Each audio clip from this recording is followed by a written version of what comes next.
जय हिंद साथियों। UP sub inspector की 4,543 वैकेंसियों के लिए फॉर्म भरे जा चुके हैं। 15,70,000 के आसपास फॉर्म भरे गए हैं और कंपटीशन बेहद ज्यादा है। तो उसी लेवल को देखते हुए कि इस बार मुझको दरोगा बनना है, सब इंस्पेक्टर बनना है, कहीं चौकी इंचार्ज लगना है, तो भैया उसके लिए उतने स्तर की मेहनत आपको करनी पड़ेगी। एक बात क्लियर कर लीजिए कि 350 में से एक बच्चा चुना जाना है। मैं आपको डरा नहीं रहा, अलर्ट कर रहा हूं। डरने और अलर्ट करने में थोड़ा सा डिफरेंस है। जब आप अलर्ट रहते हैं तो अपने जो आपने टारगेट बनाया उसके प्रति सजग रहते हैं, और डर में आप अंडर डिमोरलाइज हो जाते हैं और बहुत नीचे चले जाते हैं। तो आपको अलर्ट रहना होगा। कोई हवा नहीं, हमने भी 2011 में सब इंस्पेक्टर पास किया था, तो आप भी कर सकते हैं। कोई इतना बड़ा कोई खास इसमें रोल है नहीं। तो चलिए करते हैं शुरुआत, और एक एक करके मैं आपको बताता हूं कि आज जो विशेष सेगमेंट की हम बात करते हैं वो है रीजनिंग। और दोस्त, इस बात का ध्यान रखना कि यूपी सब इंस्पेक्टर बनना है, आपको 140 सवाल सही करने हैं, आपको 350 का स्कोर रखना है, तो रीजनिंग सबसे बड़ा योगदान आप में इसमें करेगी। आपने देखा होगा कि एग्जाम पैटर्न में रीजनिंग को अच्छी खासी तवज्जो दी गई है। तो आप अपना माइंड सेट कर लीजिए। हम गलती कहां करते हैं कि हम रीजनिंग को हल्का मान लेते हैं। आपको मैं एक एग्जांपल क्रिकेट का देता हूं कि जब हमें ऑस्ट्रेलिया से मैच करना होता है तो हम अपने सबसे धुरंधर बल्लेबाजों को एक सही प्लानिंग के साथ रखते हैं, उनको नंबर्स पे भेजते हैं। और जब हमारा ओमान से मैच होता है तो हम कई खिलाड़ियों को रेस्ट दे देते हैं, और जो टॉपर, जो ओपनर और जो वो हैं, वो बाद में भेज दिए जाते हैं। जो बाद के प्लेयर है वो आगे आते हैं। तो आपको ये देखना है कि हमें हल्के लेने की गलती नहीं करनी है। हमें हर पॉइंट को मैथ समझना है, हर को रीजनिंग समझना, हर को जीएस समझना, समान तवज्जो देनी है। हाँ, जब टाइम टेबल आप बना रहे होंगे तो आप ये कर सकते हैं कि भाई जब मैं हिंदी पढ़ रहा हूं तो उसका वेटेज कितना और कितने में मेरा सिलेबस कवर हो जाएगा, कितने टाइम में मुझे इतना मैं टॉपिक्स क्लियर कर लूंगा, इतने टाइम में मैं ये कर लूंगा, इतने टाइम में मॉक लगा लूंगा, इतने टाइम में मैं करंट अफेयर्स के तैयार कर लूंगा, इतने में जीएस कर लूंगा, इतने में हिंदी कर लूंगा। तो वो अलग मैटर है, लेकिन तवज्जो देनी। क्योंकि आप देखिएगा इसका तर्क शक्ति जो है, जो रीजनिंग आप कहते हैं, ये कम समय में ज्यादा आउटपुट देती है। लेकिन गलती कहां करते हैं हम, इसके सही से प्रैक्टिस नहीं करते, सही से इसके नोट्स और सही से इसको तैयार नहीं करते, और परिणाम ये होता है जो 40 का टारगेट आप लेकर चले हैं वो 30 या 32 तक ही रह पाता है। तो आपको ये गलती नहीं करनी है। दूसरा, कि रीजनिंग को पैटर्न में शामिल करने का तर्क क्या है, रीजन क्या है, रीजनिंग क्या है इसके पीछे। तो आयोग का मानना है कि जो आप चौकी इंचार्ज लगेंगे, आप थानेदार बनेंगे, आप फील्ड में जॉब करेंगे, तो आपका बॉडी लैंग्वेज, आपका काम करने का तरीका, आपकी मानसिकता वो किस लेवल की, वही तो चेक हो रहा है। यहां नंबर चेक नहीं हो रहे। नंबर तो भैया आपके 10th और 12th बेसिस पे फिर एग्जाम हो जाना चाहिए था कि भाई जिसके 10वीं में 90% है वो सब इंस्पेक्टर, जिसके 40 है वो कांस्टेबल। ऐसा तो नहीं हो रहा। वो ये चेक करना है इसकी मानसिक और बौद्धिक स्तर किस लेवल का है। जिनका वो लेवल स्टैंडर्ड सेट है वो अपना तरीके से काम करते, तरीके से रीजनिंग और तरीके से मैथ, जीएस तमाम एक A1 क्लास में करके और अपना काम कर लेते हैं। दूसरा, आपको हार्ड वर्क करना है, लेकिन स्मार्ट वर्क भी करना है। हार्ड वर्क, आपके सिलेबस को देखना, सिलेबस को तैयार करना, सब काम करना, रिवीजन, प्रैक्टिस, वो तमाम हार्ड वर्क में आते हैं। लेकिन किस स्तर का करना है, कितना करना है, वो सब एक स्मार्ट स्टडी का पॉइंट है। तो हमें इन चीजों को समझना होगा। आपके एग्जाम पैटर्न में 40 सवाल जो है रीजनिंग के आते हैं, उसमें से आपको टारगेट बनाना कि इसमें मुझे 40 ही सवाल करने हैं, और मेरे 100 नंबर्स तो रीजनिंग में क्लियर हो जाने चाहिए, क्योंकि एक सवाल 2.5 अंक का आ रहा है भाई। तो 40 सवाल सही करने हैं, इससे नीचे मैं कंप्रोमाइज नहीं करूंगा। एक दो सवाल चलो हो जाए वो अलग बात है, लेकिन टारगेट 40 सवाल का ही लेकर चलना है, क्योंकि आपने अपना लक्ष्य 350 प्रश्न 350 नंबर का रखा है, 140 सवाल सही करने का रखा है। अगर रीजनिंग में कमजोर हो गए तो आप फिर परेशानी बन जाएगी। तो इसलिए आपको इस चीज का ध्यान रखना है दोस्त कि मुझे इस बार 101% ऐसी तैयारी करनी है कि इस बार में ही मेरा सब इंस्पेक्टर में सिलेक्शन हो जाए। आगे सरकारें क्या रहें, आगे एज रहे या ना रहे, वैकेंसियां निकले या ना निकले, ये फ्यूचर के सवाल हैं। लेकिन सवाल अब ये है कि मैं इस समय सब इंस्पेक्टर कैसे बनूं, कैसे तैयारी करूं, ये बड़ा महत्वपूर्ण है। उसके लिए खास स्ट्रेटजी आपको रखनी है।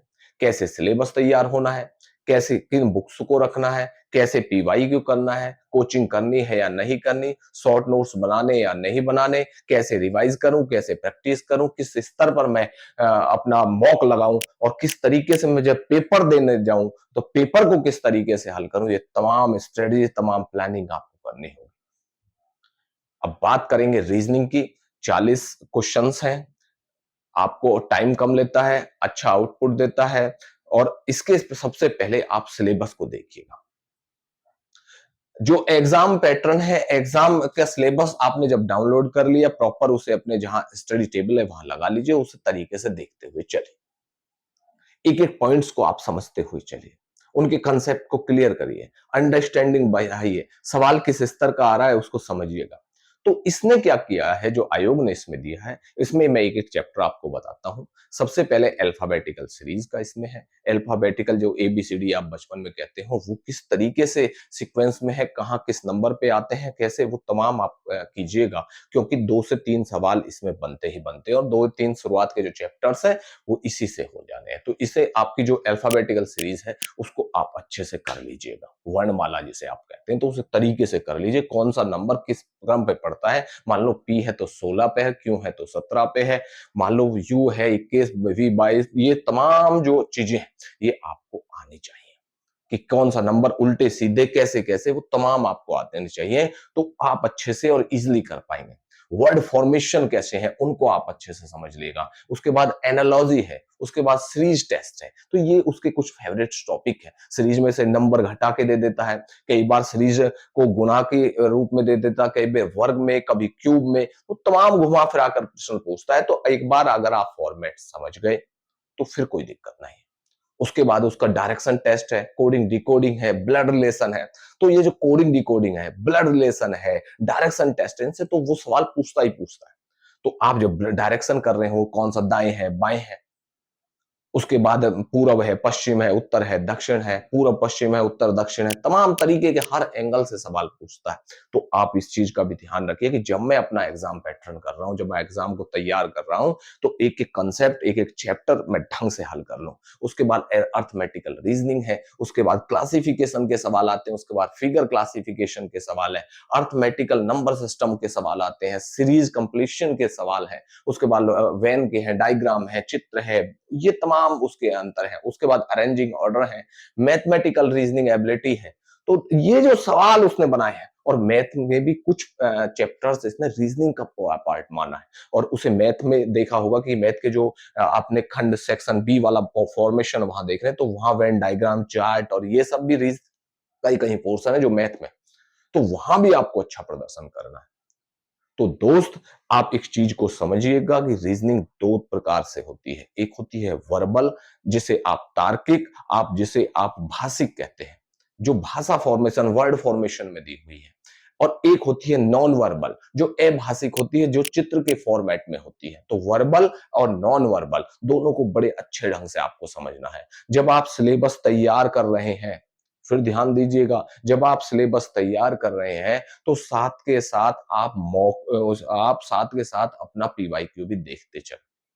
जब सिलेबस के साथ पीवाईक्यू देखते चलेंगे तो उसका बेनिफिट ये होता है कि सिलेबस और पीवाईक्यू से आपको ये आभास हो जाता है कि मुझे कौन से चैप्टर्स करने हैं, मुझे किस स्तर का करना है, मुझे कौन कौन से क्वेश्चंस को रखना है, कौन सा हटाना है, तमाम एनालिसिस आप कर लेंगे।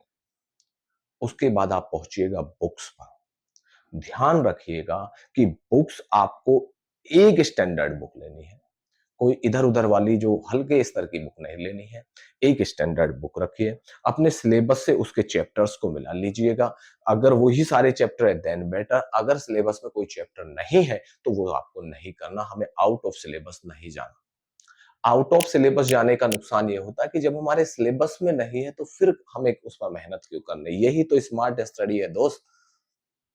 अगला पॉइंट कि आप जब बुक्स पढ़ें, तो शुरुआती दौर में ही उसको ब्लैक ना करते चलें, कि पूरा ही ब्लैक करते चले गए। आप उसमें समझिए कि मेरी समझ में क्या नहीं आ रहा, उसको हल्का-सा पॉइंट आउट कर लीजिए। तरीके से उसको समझ लीजिएगा। जब 2 या 3 बार उस चैप्टर से आप गो थ्रू हो जाएँगे, तो आप क्या करेंगे कि आप अपना फिर शॉर्ट नोट्स रख लीजिएगा।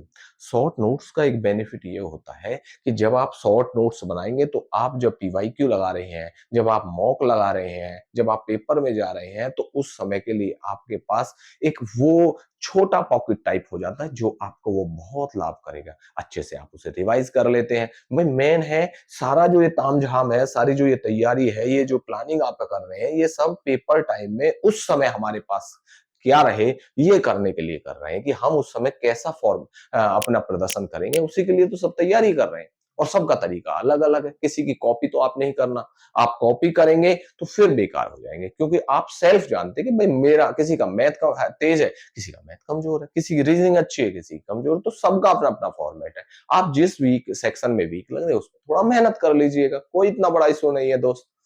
अगला पॉइंट, उसके बाद जब आप बुक्स में से नोट्स बना रहे हैं, तो ध्यान रखें शॉर्ट टर्म। ऐसा नहीं आपने 500 पन्नों के नोट्स बना लिए, यार फिर क्या फ़ायदा हुआ? मान लो 500 पन्ने के नोट है, तो रिवाइज़ ही नहीं हो पाएँगे। आपने बुक्स देखा ना, फिर तो फिर बुक से ही पढ़ लीजिए। तो फिर नोट्स बनाने का क्या फ़ायदा? तो नोट्स बनाने हैं, वो शॉर्ट रखने हैं, उन्हें तरीके से आपको तैयार कर लेना है। उसका बेनिफिट ये होगा जब आप अच्छे से उसको तैयार कर लेंगे, तो फिर रिवाइज़ भी अच्छे से हो जाएगा, शॉर्ट नोट्स और दूसरा जब आप मॉक लगाएँगे, ध्यान रखिएगा, जब आप मॉक लगाएँगे, तो मॉक में जो वो आप क्वेश्चन जैसे मान लो 40 क्वेश्चन्स हैं, उसमें आपने 32, 33 किया, 33 करने पे 7 सवाल नहीं हुए, 6 सवाल नहीं हुए, तो आप अपने उसमें चले जाएँगे नोट्स में और नोट्स में जाके आप चेक करेंगे मेरा कौन-सा सवाल गलत हो रहा है, मेरा कौन-सा सवाल मुझसे सही से नहीं हो पा रहा, मैं कहाँ पे गलती कर रहा हूँ, मेरा कांसेप्ट क्लियर है, नहीं क्लियर है। ये तमाम बातें जब आप देखते हुए चलेंगे, तो निश्चित रूप से आप उसके वहाँ अपनी वैल्यू एडिशन कर पाएँगे।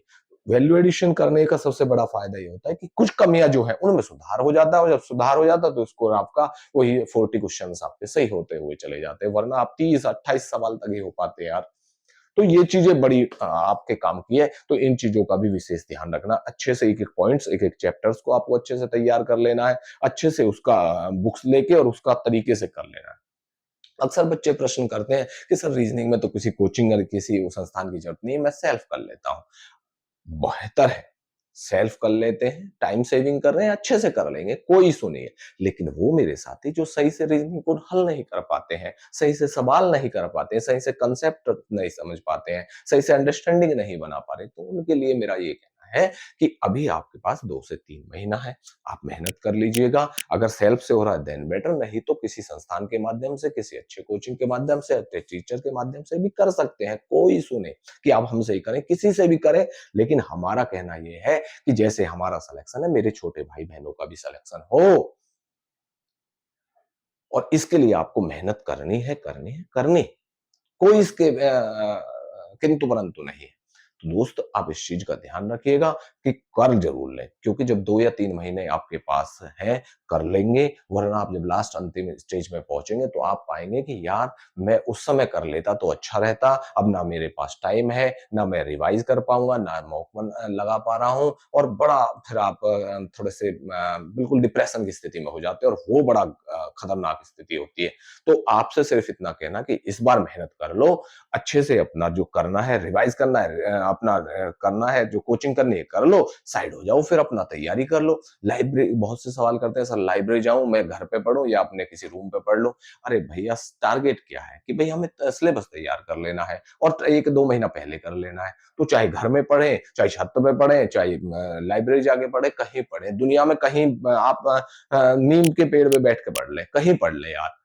लेकिन पढ़ लें, टारगेट बना लें कि भाई मुझे सिलेबस 1 महीना पहले कर लेना है। उसका फायदा क्या है कि अच्छे से रिवाइज हो जाएगा, अच्छे से आप कोचिंग उसको मॉक लगा पाएंगे, वरना आप इधर उधर ही भटकते रहेंगे। भटकाव बेहद गलत है, क्योंकि भटकाव में जब आप आते हैं तो फिर समस्याएं पैदा होती है दोस्त। तो सबसे पहले आप इस बात का ध्यान रखिएगा कि मैं किस लेवल के सवालों को हल कर रहा हूं। क्या मैं ऐसा तो नहीं उस सवालों को कर रहा हूं जिनका कोई तुक ही नहीं है, जो सिलेबस में ही नहीं है। तो आप स्टैंडर्ड बुक रखें, उसे तरीके से हल करें, तरीके से पीवाईक्यू के साथ समझते साथ साथ कह रहा हूं, मैं हर बार कह रहा हूं कि पीवाईक्यू साथ रखिएगा। उससे आपके स्तर पता लगता रहता है, स्टैंडर्ड पता लगता रहता है, किस स्तर के सवाल आ रहे हैं, कहां तक आ रहे हैं, तो तमाम एनालिसिस होता रहता है। तो साथ के साथ उनको भी समझते हुए चले। मान लो आपने डायरेक्शन टेस्ट, डायरेक्शन वाला या ब्लड रिलेशन वाला चैप्टर तैयार करे, तो ब्लड रिलेशन के जितने क्वेश्चन आए हैं साथ के साथ कर जाइएगा, तो आपका सिलेबस भी तैयार होगा, पीवाईक्यू भी लग गए। कोई सवाल नहीं में समझ में आ रहा तो आप जब शॉर्ट नोट्स बना रहे हैं उनमें उनका वैलिडेशन कर लीजिए, क्या दिक्कत है। तो इस बात का भी ध्यान रखिएगा। अगला पॉइंट, जब आप इन चीजों को कर लें, शॉर्ट नोट्स बना लें, पीवाईक्यू लगा लें, सिलेबस तैयार कर लें, तो साथ के साथ जब शॉर्ट नोट्स आपने बना लिया तो उसका रिवीजन अच्छे से करना है। उसका बेनिफिट ये होता है कि जब आप रिवीजन अच्छे से करते हैं तो रिवीजन एक ऐसी की है जो आपकी सक्सेस का ताला खोल देती है। क्योंकि रिवीजन आपने की नहीं, आपने ढेरों किताबें पढ़ ली, कोई इतना आपने अंबार लगा लिया और एक भी बात समझ में नहीं आई, तो फिर क्या फायदा यार। तो चाहे कम पढ़ें, थोड़े नोट्स रखें, लेकिन जो पढ़ा वो अच्छे से याद।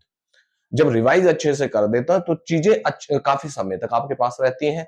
और जब आप सवाल कर रहे हैं तो कुछ ऐसे सवाल हैं जो आपके बौद्धिक स्तर से भी हल हो जाते हैं। तो वो कब होते हैं, जब चीजें आपके यहाँ पर एकत्रित है। और वो चीजें यहाँ कब तक रह पाती हैं, वो जब तक रह पाती हैं जब तक आप अच्छे से उनको रिवाइज करते हुए चलते हैं।